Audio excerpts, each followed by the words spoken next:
They called her just a float nurse, so often that the word stopped sounding like an insult and became part of the background noise. Every hospital had one, someone sent wherever the schedule fell apart, covering shifts nobody wanted, learning unfamiliar hallways overnight, and leaving before anyone remembered a name. Emma Lawson smiled through every dismissal, tucked loose strands of hair beneath her cap, and quietly moved to the next assignment. She never argued when senior nurses handed her impossible workloads or when young residents joked that she was a temporary bandage for permanent problems. On a cold Monday morning, the emergency department was overflowing. Ambulances lined the entrance, monitors beeped without pause, and exhausted staff rushed between trauma rooms. Emma had barely finished introducing herself before the charge nurse shoved another clipboard into her hands. Room 7 needs medication. Room 12 needs blood work. Trauma bay is short another nurse. Try not to slow anyone down. A resident laughed loudly enough for everyone to hear. She's just the float nurse. If anything serious happens, keep her out of the way. A few people chuckled. Emma simply nodded. She had heard worse. An elderly patient grabbed her wrist as she adjusted his oxygen mask. You look tired. She smiled gently. I'm fine. You just focus on breathing. His heartbeat steadied beneath her calm voice. No one noticed. Across the hall, a frightened little boy screamed as doctors prepared stitches. Emma knelt beside him, folded a paper towel into the shape of a tiny airplane, and distracted him with stories until the procedure ended without tears. Again, nobody noticed. The chief physician, Dr. Randall Pierce, walked past and frowned.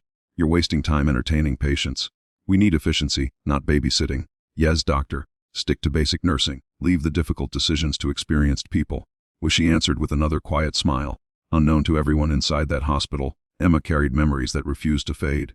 Years earlier, she had served in places no newspaper ever reported.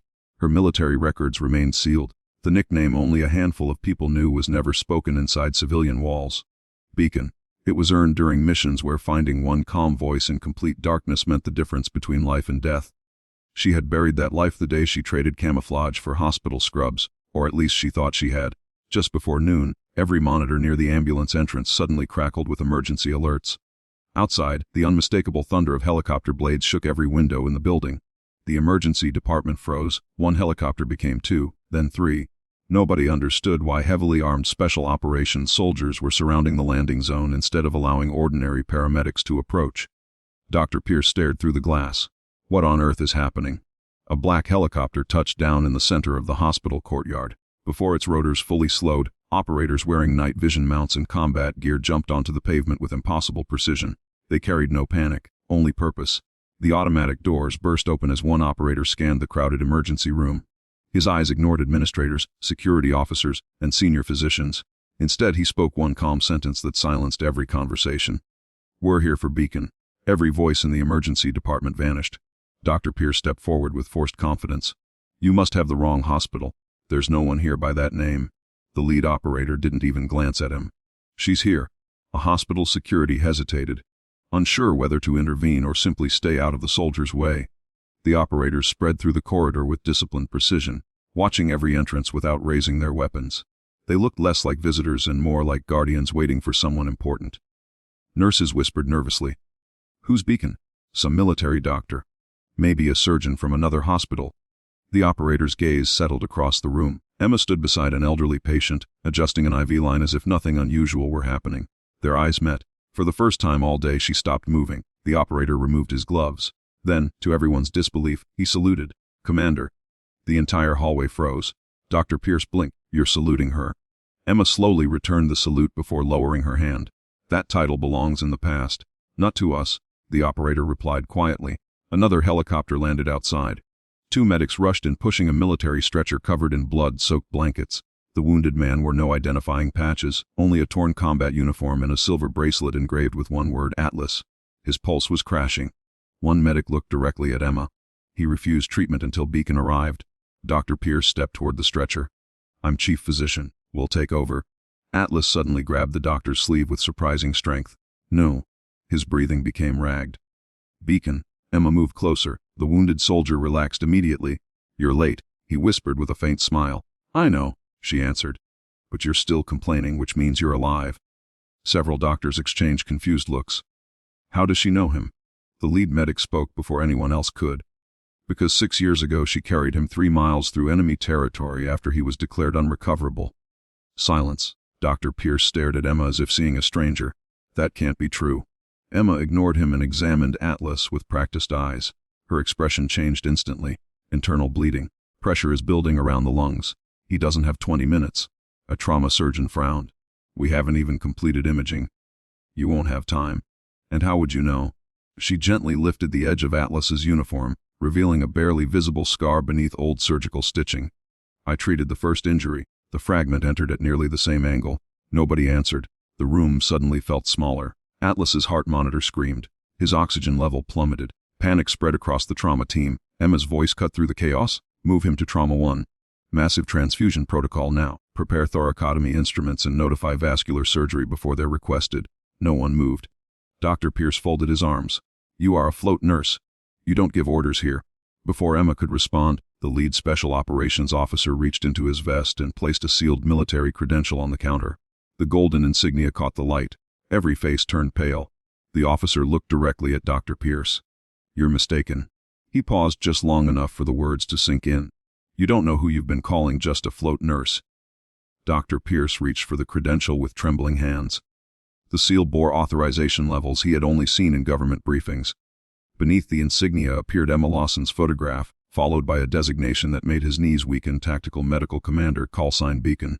Her service record remained classified, but one line was visible to civilian authorities: authorized to assume command during designated military medical emergencies. The trauma room fell silent. Emma looked at the officer. I left that life. You did, he answered. But today that life came looking for you. Atlas's monitor screamed again. She took one steady breath. Then let's save him. The hesitation disappeared. Nurses moved without question. Blood products arrived. Surgical trays opened. Respiratory therapists prepared equipment before she asked. Emma directed every movement with calm precision, anticipating problems seconds before they appeared. She never raised her voice, yet everyone listened. Clamp ready. Pressure holding. More suction. Atlas's pulse weakened. Emma leaned close. Stay with me. He managed a faint grin. Still giving orders. Someone has to. Moments later she identified a hidden arterial tear the imaging had missed. The surgeon paused only long enough to verify her assessment before repairing it. Blood pressure climbed. Oxygen returned.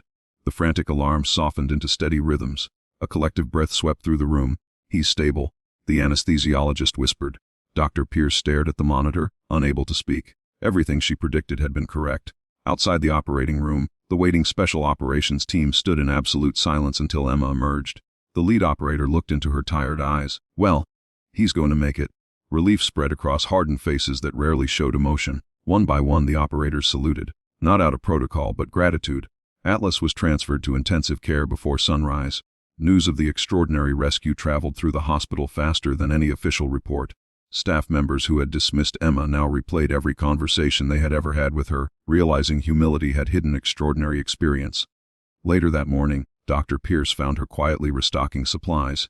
I owe you an apology, he said. You owe every person you underestimated one. You lowered his head. You're right, she smiled kindly. The title never mattered. The patients always did. Before leaving, the hospital board offered her a permanent leadership position. Emma thanked them but declined. I'm still a float nurse, she said. People need help everywhere. As she walked toward the exit, Atlas called from his hospital bed. Beacon.